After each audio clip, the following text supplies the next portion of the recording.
običajno mirni stanovanjski ulici v Wapejci v Wisconsinu mir najprej prekine kričanje. Dajno. Prijatelj. In nato pok šibrovke. Bližnja kamera na hišnem zvoncu posname vse skupaj. O moj bog. Strelec je prišel sem, da bi se z nekom srečal, vendar ni tukaj, da bi se pogovarjal. Njegovo ime je William Wild Bill Zelensky, nekdanji policist, ki zdaj svoje življenje preživlja s trgovanjem s strupenimi kačami in redkimi živalmi. Verjame, da je najstnik, 18-letni Riley Manente, ki je zgrbljen na tleh pred njim, ukradel skoraj $30,000 vredne njegove cenjene plazivce. Ob divjem Billu stoji njegova punca, Tiffany Powell, in oseba, ki jo je pravkar ustrelil, je njen sin. Pred streljanjem, pred ukradenimi plazivci, je bil tam samo William Wild Bill Zelensky. Ni ravno slaven, ampak v nišnem svetu, kot je svet plazivcev na ameriškem srednjem zahodu, je nekdo. Trguje s strupenimi kačami in redkimi kuščarji vrednimi več tisoč. Snema videoposnetke z njimi in govori kot nekdo, ki je celo življenje obkrožen z nevarnostjo. Živi s Tiffany Powell in njenimi otroki. Njen sin, 18-letni Riley, je glasen, impulziven in ni posebej spoštljiv do moškega, ki hodi z njegovo mamo. En teden pred streljanjem Bill pokliče 112 in pove, da so mu vlomili v hišo. Dispečerju pove, da so mu ukradli strelno orožje, alkohol in njegove najdragocenejše plazivce. Trdi, da so živali vredne več kot $30,000. Takoj navede osumljence, Rileyja in njegovega najstniškega prijatelja. Ko smo se nato o tem soočili z Rileyjem, ker smo mislili, da sta to morda storila ona dva, je rekel: "No, preverite kamere, banka ima kamere." Torej sta bila že dovolj pametna, da vesta za kamere. Mogoče prav okenco za avtomobile, ne vem. Ampak v betonu so tudi odtisi stopal iz tiste noči in potem smo šli do njega in da soočili, pa je rekel: "Ne, nič ne vem o tem." Potem pa smo vprašali, kje je ta Ashton. Pojdimo k njegovim staršem domov. In ni hotel, da bi šli tja z njim. Rekel je, da eden od njih živi tam pri Wyaligi, nekje ob avtocesti 10. In drugi, njegova mama mogoče. In potem oče živi nekje v Appletonu. In danes smo izvedeli, da so bili v Appletonu in Wausau, tako da ne vemo, kam so skrili živali. Ampak Camel mentoli, nihče od njih ne kadi Camel mentolov v njihovi hiši. Jaz kadim Camel mentole. V njihovem pepelniku smo videli prazen zavojček Camel mentolov. Tako da, ko so šli skozi moj predalček za rokavice, mislim, da so vzeli en zavojček mojih cigaret.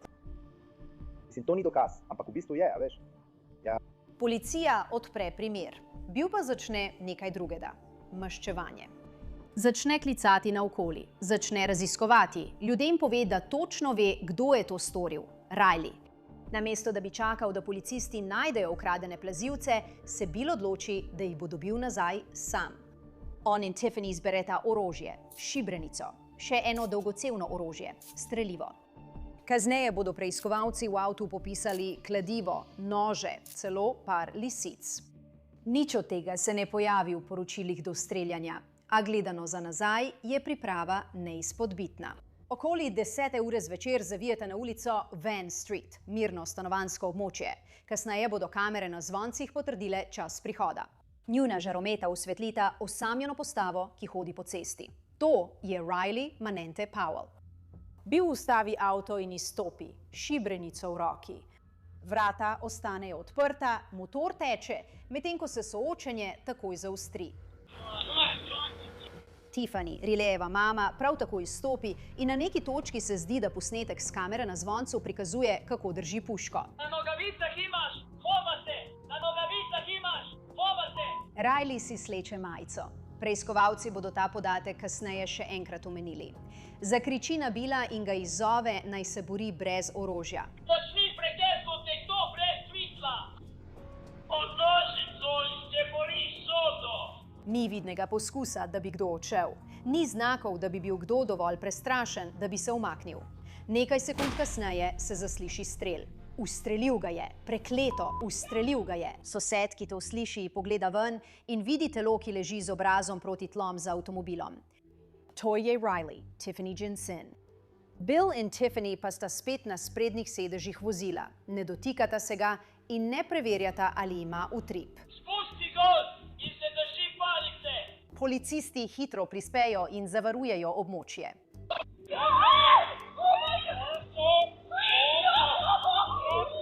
Reševalci pokleknejo ob najstniku na ulici, vendar mu ne morejo pomagati. Ko je prizorišče na Van Streetu zavarovano in so dokazi pod nadzorom, preiskovalci začnejo zbirati izjave. V nekaj urah po streljanju je William Wild Bill Zelenski prepeljan nazaj na postajo na zaslišanje. Pravkar je bil vpleten v smrtonosno streljanje. Toda ko se zaslišanje začne v zgodnjih jutranjih urah, njegova pozornost ni usmerjena na najstnika, ki zdaj prejema nujno medicinsko pomoč. Namesto tega so njegova prva vprašanja praktične narave. Ali morda veste, ali bom lahko, odšel od tu danes po noči ali jutri, ali kako je s tem? Ne. Verjetno boste morali ostati do jutri, mislim. Torej moram preživeti noč tukaj? Ja, prav imate. Stari, v redu. Mislim, razumem, ampak še nikoli nisem preživel noči v zaporu. Ja. Torej, to je res grozno. Tak način razmišljanja, skrb za lastno situacijo pred dobrobitjo žrtve, je takoj zabeležen. To je v nasprotju s pričakovano nujnostjo, če bi strelec resnično občutil strah pred življenjsko nevarnim napadom pred nekaj trenutki. Ko ga povprašajo o soočenju, se Bill poskuša prikazati kot zadržan, celo zaščitniški. Samo upam, da je Riley v redu. Ne vem, če obstaja način, da izvem, ali bo z njim vse v redu. Res me skrbi zanj. Vem. Ne, vem, ampak... Človek, res nočem narediti ničesar, kar bi ga prizadelo. Medtem ko zasliševanje poteka, Bill začne govoriti policistom o svoji preteklosti v organih pregona in vztraja, da je naredil to, za kar je bil kot policist usposobljen. Še letno bi rad sodeloval z vami, ampak če so nalogi bili prvi, potem to delate namenoma. Uboj ni, veste, samo obramba. In to mi je neverjetno. Jaz sem bivši policist, sledil sem svojemu usposabljanju do potankosti, da se braniš, ko si ustreljen, ampak... Toda preiskovalci že primerjajo te razlage s tem, kar so videli na posnetku, in s tem, kar zdaj vedo o strelu. Strel iz neposredne bližine, brez prerivanja, brez poskusa umika. Bill nato preusmeri pozornost na svoje ukradene plazivce, kot da bi kontekst pojasnil stopnjevanje. Vem, da so bili vzeti neki plazivci in podobno, ampak to je vodilo do današnjih dogodkov, kaj ne? Je kdo obvestil? Ja. Mi smo pravzaprav, oni so zadnjih nekaj dni izpolnjevali papirje. Prostite, ne moram si spomniti imena policista. V redu, potem jaz posesel. Torej, jaz... Poklical sem šerifovo upravo, da to preverijo. Tako da poskušamo odgovoriti in dobiti te informacije, da lahko nekdo poroča o tej zgodbi. Kaj jim je bilo oduzeto? In vem, da imaš rad svoje živali. Ja, in nočem, da umrejo. Ja, preiskovalcem to kaže na motiv, ne na opravičilo. Pokaže, koliko pomena Bill pripisuje pogrešanim plazilcem in kako osebno je dojemal krajo. V priporu Bill na obtožbo zaradi uboja ne reagira z nejevero zaradi smrti, ampak šokom, da bi njegova dejanja lahko bila pravno opredeljena kot umor. Zakaj so ugotovili, da gre za pištolo? Kdo sploh? Mislim, to vem, da je še huje. Kot da ni bilo že dovolj slabo, zdaj je še slabše. Stari, veš, zdaj pa tukaj ne morem nikomor več pomagati. Razumeš? Medtem ko Bill ponuja nadzorovano pripoved, ki se nanaša na trening in samoobrambo, je intervju s Tiffany Powell popolno nasprotje. Spremenljiv, negotov in postopoma usklajen s forenzičnimi izsledki. Samo odprl bom to, medtem ko pripravim sedež tukaj. Hvala, da ste prišli. Imamo tukaj kje kakšen sedež? V svoji prvi zabeleženi izjavi podpira Billovo razlago, zakaj so sploh iskali Rileyja. Če lahko se vrnite malo bolj nazaj po dogodkih tistega dne, kot naprimer kako smo prišli do točke, ko sta se Riley in Bill, veste, spopadla. Billa so pred nekaj dnevi vropali in bil je Riley. V redu. Kako je prišel do zaključka, da je bil to Riley, ki je to storil? No, bile so slike steklenic na Rileyjevem Snapchatu sred trga, kjer je bil Bill oropan. In neka gospa ga je poklicala. To pojasnjuje sum, ne strahu. Gre za spor glede lastnine, ne za grožnjo življenju. Ko govori o soočenju, Tiffany opiše, da je Riley postal fizično nasilen. Kje si bil v avtu? Bila sem zunaj. Bila sem zunaj. Spraševala sem Rileyja, zakaj je naredil to, kar je naredil. In hotel se je samo stepsti z Billom. In samo je vztrajal, slikal si je jakno in vse in kar naprej je poskušal. Da bi se pretepal z Billom. Kaj je naredil? Je povedal zakaj. Vzel je stvari, ki jih je vzel. Ni priznal, ni hotel priznati. V redu, torej je ves čas zanikal. In rekel je, da smo bili na poti, da ga poberemo iz očetove hiše. In je še naprej zanikal. V redu. Je bil Riley edini tam? Torej ste bili samo ti, Bill in Riley. Reda. Se spomniš približno, ob kateri uri je bilo to? Mogoče okoli 10, ja. Reda. Če se vrneva k besednemu prepiru, kako so se stvari odvijale? Rekel si, da je Riley snel svojo jakno. Se spomniš? Torej, kaj se je še zgodilo? Ali je kar rinil proti Billu, kot da ga bo napadel. In potem sem jaz. Mislila sem, da ga bo šokiral, ko ga bo imel pred sabo na dosegu. Torej, ko pravite, da je šel proti njemu, kaj je pravzaprav počel? Poskušam nekako, kot da bi preizkusila, če bi se družila. Ne vem, ali je kaj z mano, ali kaj podobnega. Kot? Da se zgodi. Si videl, kako je Riley poskušal to narediti? Ne. V redu. In kaj je naredil Bill kot odziv? Torej, on ni poskušal boriti se proti temu, veš, blokirati katerikoli udarec ali kaj takega. On preprosto, ne vem, nisi videl ničesar. Nič v njenem opisu ne dosega praga, ki je potreben za zakonito oboroženo samoobrambo. Medtem ko zasliševanje poteka, ima Tiffany težave s podrobnostmi. Kje točno je stala? Kako dolgo je trajal prepir? In do kakšnih premikov je prišlo pred strelom? Kje ste stali v odnosu do vozila ter Rileyja in Billa, ko se je vse to dogajalo? Se spomnite? Za avtom, se spomnite, za avtom. Ja, v redu. Torej, če je to avto... Torej, bil si za avtom, če je to sprednji del. Za avtom. Kje sta bila Bill in Riley? Na tej strani. Torej, sta na voznikovi strani avtomobila. Sam ne vem, nisem prepričana. Koliko časa bi rekel, da je minilo od trenutka, ko ste se tam ustavili, do trenutka, ko je Bill streljal na Rileyja? Ne prav dolgo. Približno 15 sekund ali tako. Mogoče nekaj minut. V redu. Torej, tam ste se nekaj časa prepirali? Ne spomnite se nobenih posebnih besed, ki so bile izrečene? V redu, razen tega. Riley mu mora priskrbeti novo lečo. To je ena stvar, ki ti je ostala v spominu.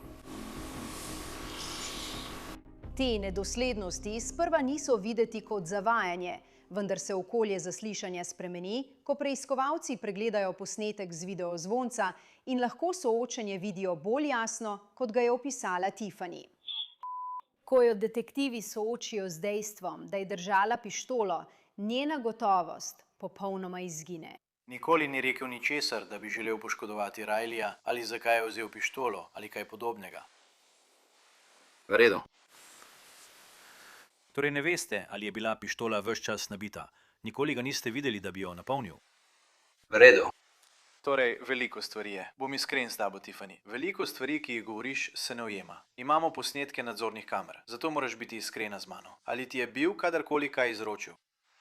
Ne vem, ne spomnim se. Se spomniš, da si držala strelno orožje? Ni, ja. Dajte ga ob strani! Moraš se jebeno držati ob strani! Jebeno te bom ubil! Ali ste bili ali ste pod vplivom kakršnihkoli drog ali alkohola? Ne. Ker posnetek kaže drugače.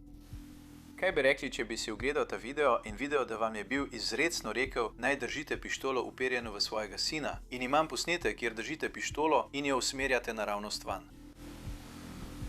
Morda sem jo držala, ampak ne vem. No, morda ste jo držali ali pa ste jo dejansko držali? Ne vem. Samo spomnim se, da je bilo veliko kričanja in vpitja.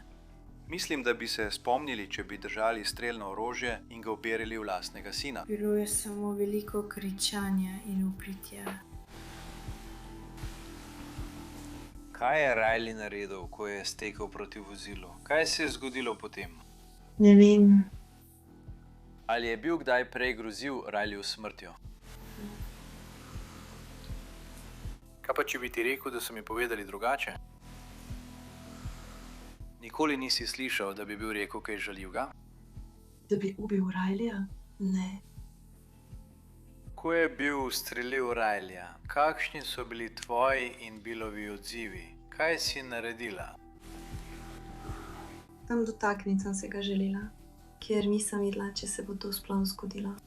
V redu, se spomniš, kam si šla, kam si se premaknila, kje si stala? Poklicala sem mamo. V redu. Si bil v avtu ali zunaj avta? Mislim, da ni bilo tako. V redu. Nisi bil v avtu? Mislim, da ne. V redu. Medtem ko je najstnik ležal hudo ranjen, nihče ni poskušal pomagati. Preiskovalci sprašujejo tudi o prisotnosti šibrenice. Zakaj bi Bill vzel šibrnico iz svoje delavnice, če je šel samo po živali?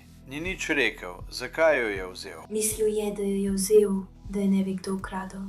Vzel jo je, preden je sploh slišal za živali. Torej, jo je že dal v avto, preden je slišal, kje so živali? Ja.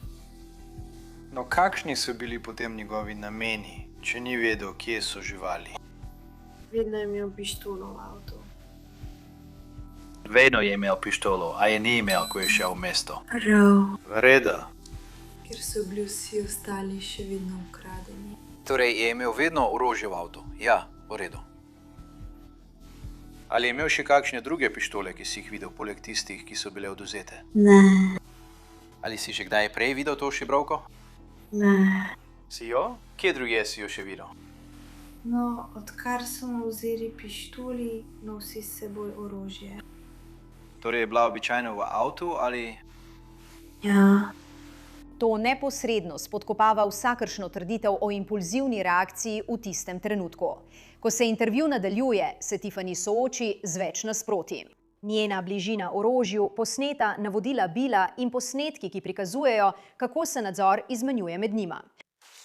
Torej, ko ste odšli od tam, ni bilo nobenih namenov. Bill nikoli ni rekel ničesar o Rileyju.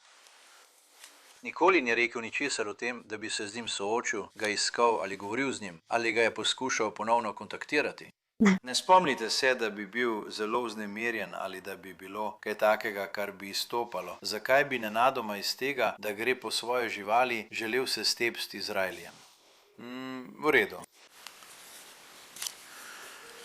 V redu. Kot sem omenil v videu, se jasno vidi, da držite strelno orožje. In pravite, da se tega ne spomnite. Se ne spomnite, da ste usmerili strelno orožje v lastnega sina? Se ne spomnite, kaj vam je rekel Bill? In ste obsojeni za kaznivo dejanje, ne? Da. V redu, torej razumete, da ne smete imeti orožja v posesti. Torej, tukaj je situacija. Danes boste aretirani zaradi posedovanja orožja kot obsojeni kriminalec in zaradi zadržanja na pogojni kazni. Tiffany komaj da reagira. Samo sedi tam in poskuša predelati besede. Nazaj na prizorišču na ulici Van Street policisti začnejo dokumentirati vse, kar bi bilo pomembno za primer. Položaj telesa, lokacija vozila, kot ulične svetilke nad prizoriščem. Bill je že povedal, da je ravnal v samoobrambi, da se je počutil ogroženega. Toda pri preiskavi uboja so izjave drugotnega pomena. Najprej pridejo dokazi. In dokazi ne lažejo. Iz avtomobila vzamejo šibrenico, še eno dolgocevno orožje. Strelivo, zloženo in pripravljeno. Orožje, ki zagotovo se ne ujema s predstavo v pogovoru, ki se je slabo končal. Noži, zadrževalni pripomočki, kladivo, orodja, ki nakazujejo načrtovanje, ne paniko. Preiskovalci dokumentirajo tudi, česa ni bilo. Nobenega poskusa nudenja prve pomoči. Klic na pomoč šele potem, ko se strelec počuti varen v svojem avtu. In nobenih znakov, da bi najstnik kdajkoli vihtel orožje. Ni mu šla pomagati, ni naredila ničesar. In bili so tako mirni. Kdo so oni? Bill in ona. Bill je rekel, ustrelila sem ga. Prišel je proti meni, zato sem napač ustrelila. Si ga slišala to reči? Ja, povedal mi je. Kdo ti je povedal? Slišal je strel, zato sem šla ven. Prišla sta prej. Bill in Tiffany sta prišla k meni domov. Ravno sem se pripeljala in sta se tudi ona da pripeljala, pa sem si mislila, kaj za vraga hočeta, veš? In govorila sta, da je Riley Europa ubila in da je Bill prejel telefonski klic, v katerem so mu rekli, naj gre na policijsko postajo, da se pogovori z njimi. In potem sta rekla, no, spet se oglasiva, ko bova končala. Tako je minilo približno 25 minut in sedeli smo tukaj, ko sem zaslišala strel. In tako pogledam skozi tisto majhno okno in vidim ju v avtu, oba sta sedela v njem, pa sem ju videla. Samo sedela sta v avtu. In videla sem, da je nekaj velikega za avtom in sem si mislila, o bog, ali sta zadela, mislila sem, da sta zadela pešca. Tako sem šla še bližje in videla Rileyja, kako sedi tako. In sem rekla, Riley, si v redu, Riley, si v redu. In se ni premikal, oni pa so samo stali tam. Rekli ste, da ste ga videli stati zunaj s pištolo, ampak rekli ste, da so sedeli v avtu. Sedeli so v avtu in jaz sem gledala skozi okno. Torej sem gledala skozi okno. To je bilo potem. Torej, to je bilo pred strelom. Bilo je po strelu. Tako da mislim, da se je morda vrnil v avto. Ne vem, če so morda mislili, da bodo odšli ali kaj takega, ker so sedeli v avtu, kar sem povedala skozi okno. Zato sem mislila, da so morda predrli pnevmatiko, ampak zakaj potem tista vreča zasveti, kaj za avtom.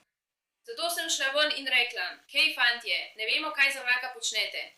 Kaj ne vemo, kaj za vraga se je zgodilo? Riley je bil takole. In potem sem samo vprašala, ali ona ve in seveda ni odgovarjal in se premikal in ona je samo stala tam. In on je bil čisto miren, potem pa so ga aretirali, ona pa je samo nekako stala tam in se mi rekla, moraš iti v bolnišnico, moraš preveriti, kako je z njim. Tako da je potem očitno dobila prevoz in je pobegnila od tukaj. To so tiste podrobnosti, ki spremenijo pripoved iz bala sem se za svoje življenje v želela sem maščevanje. Medtem se druga polovica primera odvija drugje. Ukradeni plazilci, iskra, ki je zanetila ogenj, so najdeni. V enem dnevu po streljanju so preiskovalci izsledili ukradene plazilce do majhne hiše zunaj v Apake, doma prijatelja, povezanega z Rileyjem. Živali so našli žive v kleti, shranjene v improviziranih terarijih in plastičnih posodah.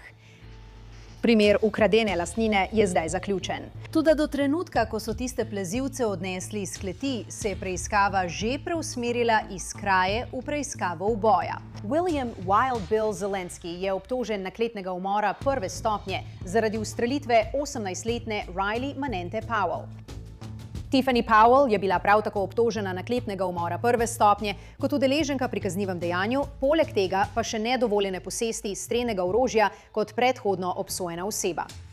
In preden stopita pred sodnika, se spis primera ponovno razširi. Ne z novimi dokazi, ampak s posnetimi telefonskimi klici iz zapora. Ne vem, ali obstajajo hitri postopki za umor, ampak vsakdo ima pravico do hitrega sojenja. Jaz želim hitro sojenje. Tako je. Samo ne maram slišati, da uporabljaš te izraze. Nisem imela nič pri umoru svojega sina. Mama. Mislim, bila sem tam, ampak vem. Vem. Samo nočem slišati, da te besede izgovarjaš za Poršo. Ker ne boli pri srcu. Ja, sprejeli smo grozne odločitve in zaradi tega so najhujše posledice na svetu. Ampak nisi imela namena. Samo zaupam v Boga, da se bo to izšlo. Vseeno ni moje krivde. Napačno sem vzgojila Rileyja. Zafrknila sem in mu dala tisto mentaliteto gangsterja. In prisegla sem, da sem poskušala to izkoreniniti iz njega. Ampak ne. Po celotnem zaporniškem sistemu še en posnetek ujame Williama Zelenskega po telefonu iz zapora okrožja Wood. Pozdravljeni, to je brezplačen tic odgovor. Pripornik v zaporu okrožja Wood. Torej, kakorkoli, kaj ste zdaj izvedeli? Ja, torej mama Tiffany Rosa noče, da pišeš Tiffany Rosa sploh. Zakaj? Ne vem pa. Mislim, da je samo zelo jezna nate in si želi, da bi še vedno obstajal električni stol. Hoče, da me odsprejo, ker sem to naredil. Ja. Od začetka so tožilci oba obtoženca obravnavali zelo različno. Pred sojenjem so Tiffany ponudili sporazum o priznanju krivde, ki ga je sprejela in priznala krivdo za kaznivo dejanje prve stopnje, malomarno ogrožanje varnosti in posedovanja strelnega orožja s strani pravnomočno obsojene osebe. Prejela je 15 let zapora in 8 let nadzora. Po prestani kazni, toda divji Bill ni želel sprejeti sporazuma o priznanju krivde. Želi si svoj dan na sodišču in ga tudi dobi, vendar se mu ne izide v prid. Po 5 dneh pričanja je divji Bill spoznan za krivega naklepnega umora prve stopnje. Ob izreku kazni v sodni dvorani zavlada tišina. Ko Rileyjina babica po očetovi strani vstane, da poda svojo izjavo o posledicah za žrtev, v njenem glasu je čutiti zadušeno ostrino jeze, ki je 3 leta čakala, da se sprosti. Rileyja imam zelo rada. Bil je luč mojega življenja. Ves čas vas je smejala. Zelo ga bomo pogrešali. Divji Bill ga je vzel in ubil. Odločil se je ustreliti mojega vnuka. Prosim, vaša čast. Ta človek mora biti v zaporu, za rešetkami, preden spet ubije. Upam, da bo zaradi tega primera zgnil v zaporu. Vaša čast. Odločil se je, da bo napolnil šibrenico. Odločil se je, da bo šibrenico uperil v mojega vnuka, brez vsakršne skrbi za človeško življenje. V tem avtu je imel dovolj orožja, da bi napolnil celo to sodno dvorano. Če ga je bilo tako strah neoboroženega najstnika, komaj čakam, da sreča zapornike in morilce. Upam, da ga je zelo strah. Ko konča, prostor izdihne. In nato se oglasi še en glas, prav tako uničujoč. Že kot majhen otrok je bil pameten za svoja leta, nepričakovano duhovit, ljubeč in nagajiv. Prostor je napolnil smehom in vedrino. Njena izjava je dolga, portret tega, kdo je bil Riley in kdo bi lahko postal. Bil je radodaren in zabaven, imel je največje in najbolj odpuščajoče srce, kar jih človek lahko ima. Bil je v stiski in se je boril zaradi kaotične in disfunkcionalne vzgoje. Njegova mati se je že od otroštva spopadala z duševnimi in vedenjskimi težavami. Riley je bil veliko več, kot je bil prikazan med tem sojenjem. Star je bil 17 let. Vstal je ob 6 zjutraj, ves dan trdo delal, prišel domov in se igral s svojim sinom, ga nahranil, spravil spat, se družil s svojo punco in igral videoigre. Živel je spoštovanja vredno delavsko življenje in bil je zelo ponosen na svoje dosežke. Sploh mi ni treba zapreti oči, da bi videla njen položaj, ko je na njegovo povelje dvignila pištolo. Ne morem izbrisati podobe klečečega telesa svojega vnuka, zgrbljenega na tleh. Zdaj to vidim. Koliko časa mi še ostane? Ujeta sem v tistih 10 do 15 sekundah, kolikor jih je potreboval, da je umrl. Zaključi s prošnjo sodniku, v kateri združi jezo, žalost in izčrpanost v eno samo prošnjo. Zdi se pravično, da bi moral človek, ki je vzel življenje mojemu vnuku, plačati s preostankom svojega življenja. Moji Riley ni pokazal nobenega usmiljenja. Prosim vas, da dovolite pravici, da se mu oddolži z dosmrtno kaznijo, brez možnosti pogojnega izpusta. Hvala. Ko sodišče povabi obtoženca k besedi, divji Bill te priložnosti ne izpusti. Nikoli nisem nameraval, da bi se kaj takega zgodilo. Zagotovo nisem hotel ustreliti Rileyja in vsekakor nisem želel, da bi umrl. Zelo mi je žal. Sodnik Raymond Huber ni bil ganjen. Po streljanju pa so njegova dejanja prav tako vzbudila zaskrbljenost tega sodišča. Ni šel preveriti, kako je z Rileyjem, ni šel pogledati, ali bi mu moral nuditi kakršnokoli pomoč. Stal je stran, trdi, da se je želel prepričati, da Riley ne bo skočil nanj. Ja. Težko verjamem temu, potem ko je vedel, da je prišlo do strela iz šibrovke in da se je Riley zgrudil. Očitno bi lahko nudil kakršnokoli pomoč, ki bi spremenila okoliščine. Toda dejstvo, da ni šel vsaj preveriti, kaj je bilo z če uporabim najbližji izraz, njegovim pastrkom, povzroča temu sodišču skrb. To kaže na nepovezanost v njegovem razmišljanju. In nekaj minut kasneje je razsodba dokončna. Dosmrtni zapor z možnostjo izpusta pod nadzorom po 35 letih. Prilejeva smrt je spremenila vse in ničesar rešila. Najstniški fant je odšel, 2 družini sta uničeni in spor, ki je vse skupaj sprožil, peščica ukradenih plezilcev, ni bil nikoli vreden te cene. Za Law and Crime sem Kristen Thorne.